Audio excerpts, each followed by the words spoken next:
नमस्कार, हमारे channel zero our में आपका स्वागत है। मेरा नाम प्रहलाद सिंह है। आज का हमारा टॉपिक है पादप तथा जंतु कोशिका में अंतर, differences between plant and animal cell. इन अंतरों को देख लेते हैं।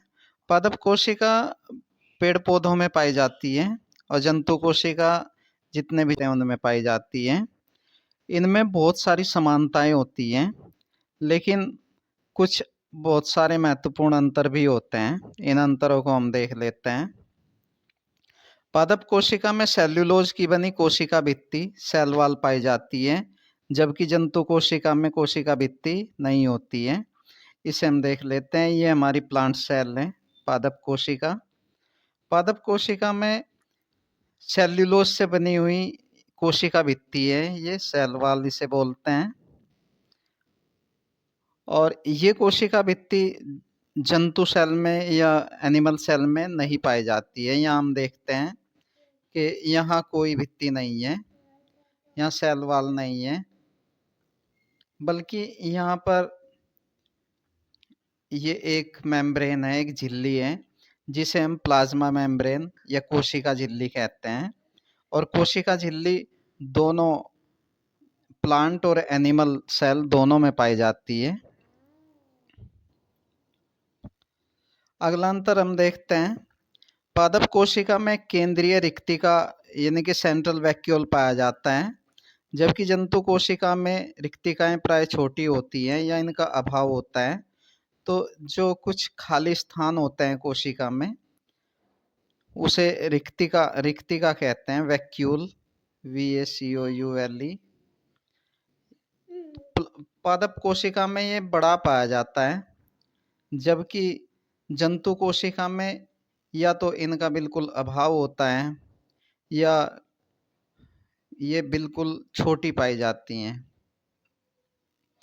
नेक्स्ट अंतर है हमारा, पादप कोशिका में हरित लवक पाए जाते हैं, कवक और जीवाणुओं को छोड़कर।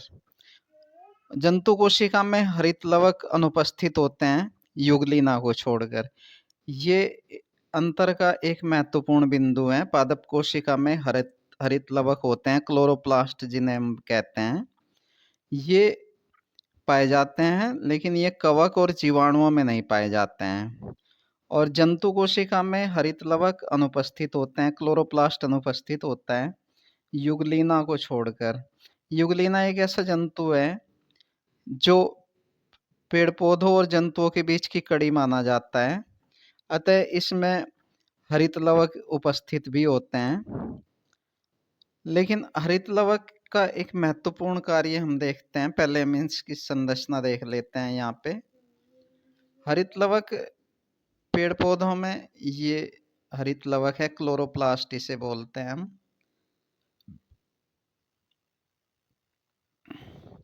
क्लोरोप्लास्ट का मुख्य कार्य यह है कि ये अपने अंदर क्लोरोफिल को रखता है, इसमें क्लोरोफिल पाया जाता है।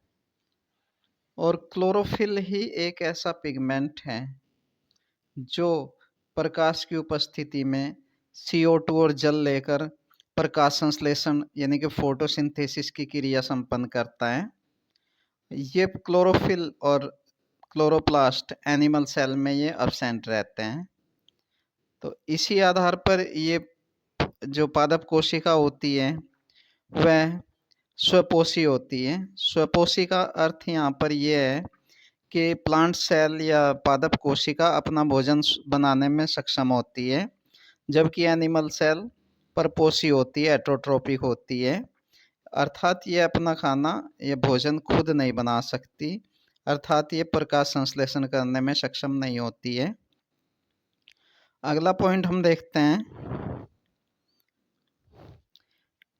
पादप कोशिका में गोल्जी बॉडी जो है, गोल्जी काय जिसे बोलते हैं हम, वो कम विकसित होती है और इन्हें डिक्टियोसोम कहते हैं। जबकि जंतु कोशिका में गोल्जी बॉडी पूरी विकसित होती है और इन्हें गोल्जी काय ही कहते हैं। गोल्जी बॉडीज हम देख लेते हैं। यहाँ पर ये संरचना हमारी गोल्जी बॉडी की है, गोल्जी काय। और जंतु कोशिका में भी देखते हैं हम।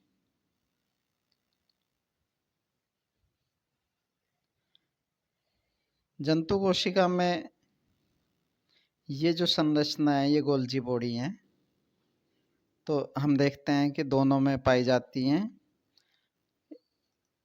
पादप कोशिका और जंतु कोशिका में अगला अंतर है, सेंट्रोसोम पादप कोशिका में अनुपस्थित होता है, जबकि जंतु कोशिका में सेंट्रोसोम उपस्थित होता है। ये मुख्य रूप से जंतु कोशिका में जब कोशिका विभाजन होता है तो ये सेंट्रोसोम के स्थान से ही शुरू होता है। नेक्स्ट अंतर है कि पादप कोशिका में संचित पदार्थ प्राइम मंड के रूप में होता है। जो भोजन होता है वो मंड या स्टार्च होता है पादप कोशिका में, जबकि जंतु कोशिका में संचित भोजन ग्लाइकोजन के रूप में पाया जाता है, ग्लाइकोजन। इन दोनों में अगला अंतर है, पादप कोशिका प्राय स्वपोषी होती है, ऑटोट्रोफिक होती है। जंतु कोशिका हेटरोट्रोफिक होती है, परपोषी होती है। यह अपने पोषण के लिए पादप कोशिका पर ही निर्भर करती है, पादपों पर निर्भर करते हैं।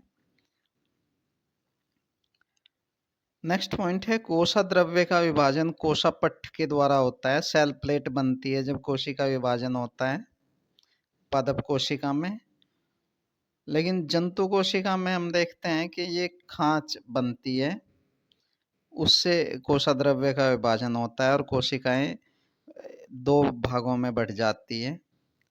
तो ये हमारे मुख्य रूप से अंतर थे पादप कोशिका और जंतु कोशिका में। उम्मीद है कि आपको वीडियो अच्छी लगी होगी, इसलिए आप हमारे चैनल 0 आवर को सब्सक्राइब करिए। धन्यवाद।